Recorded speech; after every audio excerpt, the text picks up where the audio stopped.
Welcome to NCN news. నా పేరు ప్రశాంతి. బులెటిన్లో ముందుగా హెడ్లైన్స్ చూద్దాం. అమ్మవారి కరుణా కటాక్షాలు రాష్ట్రంపై ఉండాలి. రాష్ట్ర మంత్రివర్యులు కందుల దుర్గేష్. నిడదవోలు మండలం గోపవరం గ్రామంలో వెంచేసి ఉన్న భక్తజన హృదయ నివాసిని శ్రీ శ్రీ శ్రీ గుబ్బలమ్మ అమ్మవారి ఆలయ పునర్నిర్మాణ మహత్కార్యానికి నేడు బుధవారం అత్యంత భక్తి శ్రద్ధల మధ్య అంకురార్పణ జరిగింది. రాష్ట్ర మంత్రివర్యులు కందుల దుర్గేష్ ముఖ్య అతిథిగా విచ్చేసి AP skill development corporation chairman Burugupalli శేషారావుతో కలిసి ఆలయ పునర్నిర్మాణ పనులకు శాస్త్రోక్తంగా శంకుస్థాపన చేశారు. ఈ సందర్భంగా ఏర్పాటు చేసిన కార్యక్రమంలో మంత్రి కందుల దుర్గేష్ మాట్లాడుతూ భక్తుల పాలిట కొంగు బంగారమై నిలిచిన తల్లిగా పూజలు అందుకుంటున్న గుబ్బాలమ్మ తల్లి ఆలయ పునర్నిర్మాణం చేపట్టడం పూర్వజన్మ సుకృతమని అభివర్ణించారు. గ్రామస్తులు ప్రజాప్రతినిధుల విన్నపం మేరకు దేవాదాయ శాఖ మంత్రి ఆనం రామనారాయణ రెడ్డితో చర్చించి నియోజకవర్గంలో మొదటి విడతగా 60 లక్షల రూపాయల నిధులతో గుబ్బాలమ్మ తల్లి పునర్నిర్మాణాన్ని చేపట్టడం జరుగుతోందన్నారు. అదేవిధంగా అన్నవరపాడు వెంకటేశ్వర స్వామి ఆలయానికి 2 కోట్లు, సమిశ్రగూడెంలోని ఆలయ అభివృద్ధికి 1.25 కోట్లు వెచ్చించి అత్యంత సుందరంగా తీర్చిదిద్దుతున్నామని మంత్రి దుర్గేష్ తెలిపారు. రాబోయే గోదావరి పుష్కరాల నాటికి నియోజకవర్గంలోని అనేక పురాతన ఆలయాలకు జీర్ణోద్ధరణ కల్పించాలని ముఖ్యమంత్రి నారా చంద్రబాబు నాయుడు, ఉప ముఖ్యమంత్రి పవన్ కళ్యాణ్, దేవాదాయ శాఖ మంత్రి ఆనం రామనారాయణ రెడ్డి సంకల్పించారని, ఇందుకు సంబంధించిన విజ్ఞాపన పత్రాలను ఇప్పటికే సమర్పించామని వివరించారు. అమ్మవారి కృపతో రాష్ట్ర ప్రజలంతా సుఖ సంతోషాలతో ఉండాలని, ఈ ప్రాంతం ఆధ్యాత్మికంగా మరింత వర్ధిల్లాలని మంత్రి దుర్గేష్ ఆకాంక్షించారు. అనంతరం అర్చక స్వాములు వారికి తీర్థ ప్రసాదాలు అందజేసి వేద ఆశీర్వచనం గావించారు. ఈ కార్యక్రమంలో స్థానిక ప్రజాప్రతినిధులు, ఆలయ కమిటీ సభ్యులు, కూటమి నాయకులు మరియు పెద్ద సంఖ్యలో భక్తులు పాల్గొన్నారు.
శ్రీ శ్రీ గుబ్బలమ్మ తల్లి వారి ఆలయం పునర్నిర్మాణం సందర్భంగా ఈ కార్యక్రమంలో పాల్పంచుకుంటున్నటువంటి పెద్దలు, మాజీ శాసనసభ్యులు, ప్రస్తుతం skill development corporation chairman Shri Sesharao గారికి, గోపవరం గ్రామం చుట్టుపక్కల ప్రాంతాలకు చేసినటువంటి భక్తజన సందోహం అందరికీ, అదేవిధంగా ముఖ్యంగా ఈ క్రతువుని అత్యద్భుతంగా నిర్వహిస్తున్నటువంటి 50 మంది వేద ఉచ్చారణతోటి కార్యక్రమం నిర్వహిస్తున్నటువంటి పురోహితులందరికీ ప్రత్యేకమైనటువంటి నమస్కారాలు తెలియజేస్తూ, ఈ ప్రాంతంలో కొలిచిన వారికి కొంగు బంగారంగా నిలిచినటువంటి అమ్మవారు గుబ్బాలమ్మ తల్లివారు వారి యొక్క ఆలయం పునర్నిర్మాణం చేసుకోవాలనేటువంటి ఆలోచనతోటి ఈ ప్రాంతంలో అనేక పర్యాయాలు వచ్చినప్పుడు భక్తులందరూ కోరటం,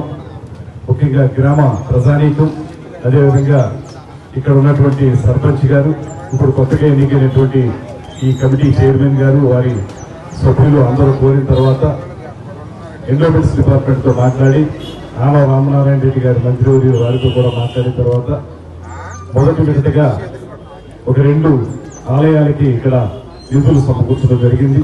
అందులో ఇక్కడ ఒక 60 లక్షల రూపాయలతోటి గుబ్బాలమ్మ తల్లి వారి ఆలయ నిర్మాణం చేసుకోవడం, అదేవిధంగా అన్నవరపాడులో వెంకటేశ్వర స్వామి వారి ఆలయానికి 2 కోట్ల రూపాయలు, ఇక సమిశ్రగూడెంలో 10 లక్షల రూపాయలు,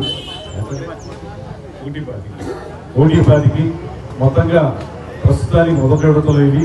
రాబోయే రోజుల్లో పుష్కరాల సందర్భంగా అనేక ఆలయాలను అభివృద్ధి చేయడానికి కూడా ఇప్పటికే విజ్ఞాపన పత్రాలని ముఖ్యమంత్రి వర్యులకి, ఉప ముఖ్యమంత్రి వర్యులకి, అదేవిధంగా దేవాదాయ శాఖ మంత్రి వర్యులకి ఇవ్వడం జరిగింది.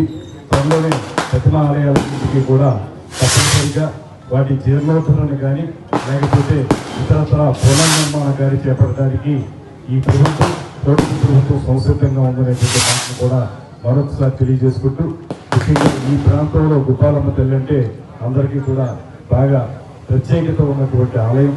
ఈ ఆలయాన్ని పునర్నిర్మించుకుని తద్వారా మరింత మంది భక్తులు ఇక్కడికి వచ్చేలా చేసుకోవడానికి, అందరికీ ఉపయోగపడే విధంగా చేసుకోవడానికి, ముఖ్యంగా ఈ ప్రాంతాన్ని అమ్మవారి యొక్క కరుణా కటాక్ష వీక్షణలతోటి పూర్తిగా శ్రేయస్కరంగా నిలబెట్టడానికి ఈ ఆలయ పునర్నిర్మాణం చాలా ఉపయోగపడుతుంది అనేటువంటి మాటను మనస్ఫూర్తిగా నమ్ముతూ ఈ కార్యక్రమంలో పాల్పంచుకుని ఖచ్చితంగా ముహూర్తం సమయానికి ఇక్కడ మేము ఉండగలిగేలాగా, నేను కానీ శేషరావు గారు కానీ ఇక్కడ ఉండగలిగేలాగా అమ్మవారే మమ్మల్ని పంపించారనేటువంటి మాటను కూడా తెలియజేసుకుంటూ చాలా